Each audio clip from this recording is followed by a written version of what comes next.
Welcome to our channel. నేను యజ్ఞమూర్తి. మనందరికీ తెలుసు, నిన్ననే అంటే జూన్ 9వ తేదీన కేంద్ర మంత్రివర్గం ప్రమాణ స్వీకారం చేసింది ప్రధాని నరేంద్ర మోదీతో సహా. అయితే ఇప్పుడు లోక్సభ స్పీకర్గా ఎవరవుతారు? సో టీడీపీ నుంచి అంటే మిత్రపక్షాల్లో, బీజేపీ మిత్రపక్షాల్లో అత్యధిక సీట్లు గెలుచుకున్నటువంటి పార్టీగా తెలుగుదేశం నిలిచింది, 16 లోక్సభ సీట్లను గెలుచుకొని. సో ఈ నేపథ్యంలో లోక్సభ స్పీకర్ పదవిని టీడీపీ అడిగే అవకాశం ఉంది. ఒకవేళ టీడీపీ కనుక లోక్సభ అభ్యర్థిని స్పీకర్గా తమ అభ్యర్థిని కనుక ఎవరినన్నా కనుక ఎంచుకుంటే కాంగ్రెస్ పార్టీ సపోర్ట్ చేస్తుంది అంటూ సోషల్ మీడియాలో అలాగే నేషనల్ మీడియాలో ఒక ప్రచారం ఊపందుకుంటూ ఉంది.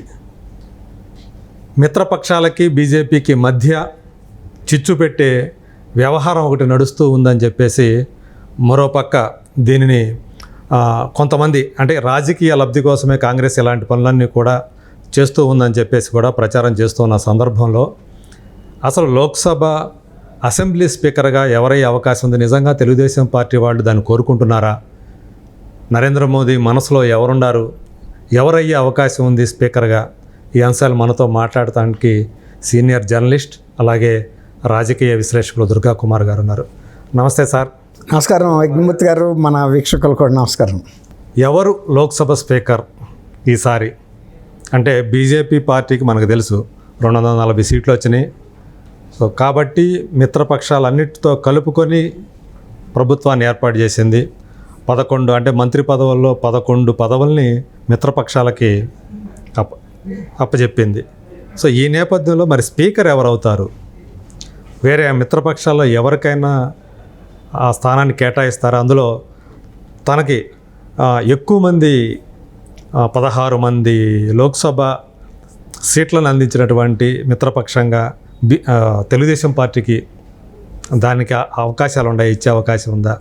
సో కాంగ్రెస్ కూడా దీన్ని ఉపయోగించుకుని అంటే ఈ రెండింటి పార్టీల మధ్య లేదా మిత్రపక్షాలకి బీజేపీకి మధ్య గొడవలు పెట్టడానికి సాధ్యమైనంత వరకు దీన్ని ఉపయోగించుకోవడానికి చూస్తున్నట్టుగా కనిపిస్తూ ఉంది. మీరేమంటారు?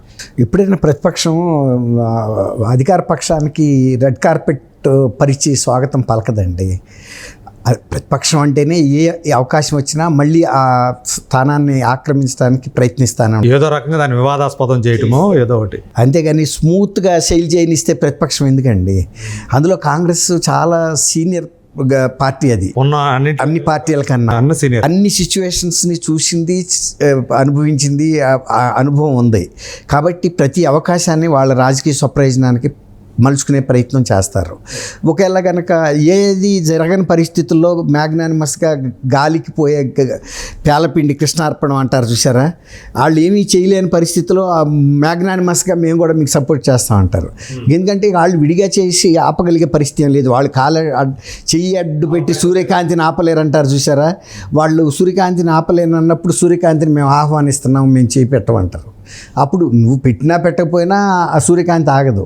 అట్లా వాళ్ళకి ఏమీ చేయలేని పరిస్థితి కనుక ఉన్న రోజు మ్యాగ్నానిమస్గా మేము సహకరిస్తాము, బాధ్యత గల ప్రతిపక్షం. కానీ ఒక నేషన్ ముందు ఒక మ్యాగ్నానిమిటీని ప్రదర్శిస్తారు, హుందాతనాన్ని కాపాడు.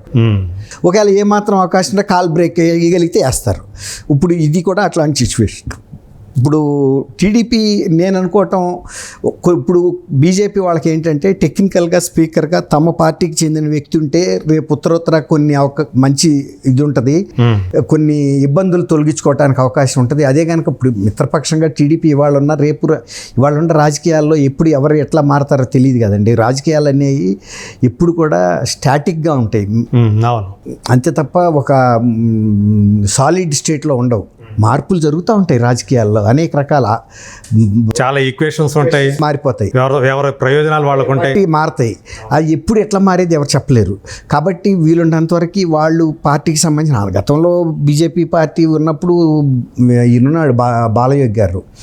కానీ మారుతున్న కొద్ది రాజకీయాల్లో కూడా కొన్ని ఈక్వేషన్స్, సాంప్రదాయాల్లోనూ ఆలోచన విధానంలో మార్పు వస్తుంది. కాబట్టి బీజేపీ వాళ్ళు స్వయంగా అభ్యర్థి పెట్టుకునే ప్రయత్నం అయితే చేస్తారు. ఇప్పుడు ఇక్కడ ఇంకొకటి, ఈసారి తెలుగు వాళ్ళకు వచ్చే అవకాశం ఉందా అంటే టీడీపీయే కాకపోవచ్చు. సో పురంధేశ్వరి గారు ఉన్నారు, ఆమెకి చాలా రాజకీయ అనుభవం ఉంది. సో కేంద్ర మంత్రిగా కూడా ఒక పనిచేసిన వాళ్ళే. సో పైగా ఏంటంటే చాలా హుందాగా వ్యవహరించే మనిషిగా కూడా ఆమెకి పేరు ఉంది. సో ఆమె పేరును కూడా కొంతమంది తీసుకొస్తున్నారు బయటికి. సో కాబట్టి ఆమె స్వపక్షమే కాబట్టి ఆమె స్వపక్షం ఇబ్బంది లేదు. తర్వాత ఇంకోటి ఏంటంటే ఆమె గతంలో యూపీఏ గవర్నమెంట్లో కూడా రాజీవ్ గాంధీ మన్మోహన్ సింగ్ గారి ప్రభుత్వంలో ఆమె పనిచేసిందండి క్యాబినెట్ మినిస్టర్గా. కాబట్టి రాహుల్ గాంధీకి, సోనియా గాంధీకి, వీళ్ళందరికీ కూడా అత్యంత ఆత్మీయురాలు ఆమె. పార్టీ వాళ్ళు మారిపోయినా కూడా వాళ్ళు ఒక రకంగా ఆమె కనుక ప్రపోజ్ చేస్తే మేము కూడా సపోర్ట్ చేస్తామనే అవకాశం ఎక్కువగా ఉంటుందని నేను అనుకుంటున్నాను. అదే, ఎందుకంటే వాళ్ళకి తెలిసిన మనిషి, తర్వాత ఆమె వర్కింగ్ స్టైలు, సిస్టము, ఆమె వ్యక్తిత్వం గురించి కూడా వీళ్ళకి అవగాహన ఉంది. మనకు తగిన అవకాశాలు ఇస్తుంది. వాళ్ళకి ప్రపోర్షనేట్గా ఎంత అవకాశం ఇవ్వాలో అంత ఇచ్చే మనిషి. కాబట్టి అట్లాంటి ప్రపోజల్ కనుక బీజేపీ చేస్తే కనుక నేను అనుకోవటం కాంగ్రెస్ వాళ్ళు సపోర్ట్ చేస్తారని అనుకుంటున్నాను అండి. మీరు అన్నది ఆ రకంగా ఒక రకంగా తెలుగు వాళ్ళు స్పీకర్ అయ్యే అవకాశం ఉంది. అన్ని అర్హతలు ఉన్నాయి ఆమెకి. అట్లా జరగవచ్చు. లేదు వాళ్ళు బీజేపీ వాళ్ళు ఇంకెవరినైనా పెట్టి అయినా, ఇప్పుడు ఎవరినైనా పెట్టే బదులు ఒక రకంగా ఈవెన్ పెట్టుకోవటమే బెటరు. అందరికీ ఆమోదయోగ్యమైనటువంటి వ్యక్తి అయినా తెలుగుదేశంలో కూడా ఆమెకు బాగా ఆమోదయోగ్యమైన వ్యక్తి. ఇప్పుడు తెలుగుదేశం వాళ్ళు ఆమెను ప్రపోజ్ చేసినప్పుడు వీళ్ళు మా క్యాండిడేట్ని పెట్టమని అడిగే అవకాశం బహు తక్కువ. ఎందుకంటే ఆమె నందమూరి రామారావు గారి సొంత కూతురు, ఈయనకి వదిన, అవన్నీ బంధుత్వాలు పెట్టినా ఒక మానసికమైనటువంటి ఒక ఎమోషనల్లో అటాచ్మెంట్ తెలుగుదేశంతో ఆమెకు కూడా ఉంది. వాళ్ళ తండ్రి పార్టీ వ్యవస్థాపకుడు, అన్న, తెలుగుదేశం వాళ్ళందరూ గౌరవించే వ్యక్తి. ఇప్పటికీ కూడా, ఇప్పటికి కాదు ఇంకా 50 ఏళ్ళకి కూడా వైఎస్ నందమూరి రామారావు గారు, తారక రామారావు గారు అంటే ఆయన ఒక వ్యవస్థాపకుడిగా అందరికీ పార్టీకి గురుతుల్యుడు. అట్లాంటి భీష్ముడు కదా ఆయన గురువు. కాబట్టి ఆమెను పెట్టినప్పుడు నేను అనుకోవటం ఇక అది చాలా ఒక ప్రకృతి ఇచ్చిన పరిష్కారం అని అనుకోవాలి. ఇప్పుడు ఇక్కడ జరుగుతున్న అన్నీ కూడా చాలా ప్రకృతి అనుకూలిస్తుందండి. ఎక్కడికక్కడ అనుకూలించబట్టే మోడీ గారు హ్యాట్రిక్ కొట్టగలిగాడు. కాబట్టి ఇది కూడా మీరు అన్నట్టు కనుక అందరికీ ఆమోదయోగ్యంగా ఉండి క్యాండిడేట్గా ఈవెన్ ప్రపోజ్ చేసినప్పుడు ఎవరు నో చెప్పే పరిస్థితి ఉండదు. పట్లాని వీళ్ళని ఆపగలిగే పరిస్థితిలో కాంగ్రెస్ వాళ్ళు కూడా లేరు. కాబట్టి మీరు అన్న ప్రపోజల్ కనుక వస్తే అయిపోతుంది. ఇంకెవరన్నా అయితే ఏదో ఒకటి మళ్ళీ ప్రయత్నించవచ్చు. అందులో వీళ్ళ క్యాబినెట్లో ఆమె ఒక రకంగా మంచి సుదీర్ఘకాలం కూడా పనిచేసింది. ఒక దాదాపు 5-6 ఏళ్ళు పనిచేసింది ఆమె. ఫుల్ టైం చేశారు కదా, ఫుల్ టైం చేసింది. తర్వాత అనేక ఫారిన్ డెలిగేషన్స్ కూడా ఆమె లీడ్ చేసి తీసుకెళ్లారు. మంచి పేరు ఉంది. అన్నిటికన్నా మించి వ్యక్తిగత రిలేషన్షిప్ ఉంది ఆమెకి సోనియా గాంధీ గారి కుటుంబంతో. ఇప్పుడు సోనియా గాంధీ గారి కుటుంబమే కదా అల్టిమేట్ ఇక్కడ. కాబట్టి ఆమె అభ్యర్థిత్వానికి ఎవరు కూడా చిన్నో చెప్పే పరిస్థితి ఉంది. అవును, మంచి ఎఫిషియెంట్ పర్సనాలిటీగా కూడా ఆమెకు మంచి పేరు ఉంది కాబట్టి అది. సో ఇప్పుడు అంటే ఓవరాల్గా ఛాన్సెస్ ఉంటే ఎక్కువ బీజేపీ వాళ్ళకి, మీరు అన్నట్టు బీజేపీ వాళ్ళకే ఆ స్పీకర్ ఇచ్చే అవకాశం అయితే ఎక్కువగా ఉంటుంది. తీసుకోవాలి కోరుకుంటారండి వాళ్ళు. ఎందుకంటే ఇన్ని 240 స్థానాలు వాళ్ళ ఓన్గా ఉన్నాయి కదా. తర్వాత ఇప్పుడు ఈ కూటమిని కూడా లీడ్ చేస్తుంది ఆ పార్టీయే కదా. కాబట్టి సహజంగా వాళ్ళ పార్టీ వాళ్ళు ఉంటే ఒక రకంగా సేఫ్, టెక్నికల్గా రేపు ఎప్పుడైనా ఏ ఇష్యూస్ వచ్చినా అని ఫీల్ అవుతారు. అది ఎంతో కాన్ఫిడెన్స్ ఉంటే తప్ప బయట వాళ్ళకి ఎవరు. టీడీపీ అయితే మీరు స్పీకర్ పదవిని కోరుకుంటుందని చెప్పి మీరు భావిస్తున్నారా? ఇక కొంతమంది కాంగ్రెస్ వాళ్ళు ప్రచారం చేస్తున్నట్టుగా నేను అనుకోనండి. ఎందుకంటే వాళ్ళకి అది దాని బదులు ఇంకో మినిస్టర్ అడుగుతారు. ఏముంది దానికి. ఇప్పుడు స్పీకర్ అనేది ఒక ఆనరబుల్ పోస్టే తప్ప స్పీకర్గా ఏమి పెద్ద ఫండ్స్ కానీ ఏమి ఇప్పించలేదు. కాకపోతే గౌరవప్రదమైన ప్లేస్. రెండోది పార్లమెంట్ నడిపించే పదవి కాబట్టి అది. కాకపోతే ఏంటంటే ఇప్పుడు ఎట్టాగు అక్కడ స్పీకర్ ఉన్నా కూడా మేజర్ పార్టీగా తెలుగుదేశానికి ఇంపార్టెన్స్ ఇవ్వక తప్పదు. వాళ్ళ మినిస్టర్స్ కూడా మినిస్ట్రీలో ఉన్నారు. నేను అనుకోవటం అంత గట్టి పట్టు అయితే పట్టదు అని అనుకుంటున్నాను. అదే. సో కాబట్టి ఏదైతే ప్రచారం జరుగుతూ ఉందో అదంతా కూడా ఏంటంటే ఏదో స్పర్ధలు క్రియేట్ చేయడానికి జరుగుతున్న ప్రయత్నం. నేను అనుకోవటం అన్ని ఇష్యూస్ని సార్ట్అవుట్ చేసుకుని స్పీకర్ దగ్గర తగాదాలు పెట్టుకుని ఇచ్చి బ్యాబే అనుకోరుగా వాళ్ళు. అవును.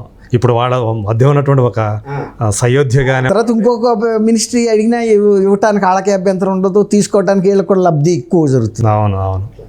Right sir, thank you so much అండి. Thank you. యజ్ఞమూర్తి గారు, మన వీక్షకులు కూడా నమస్కారం.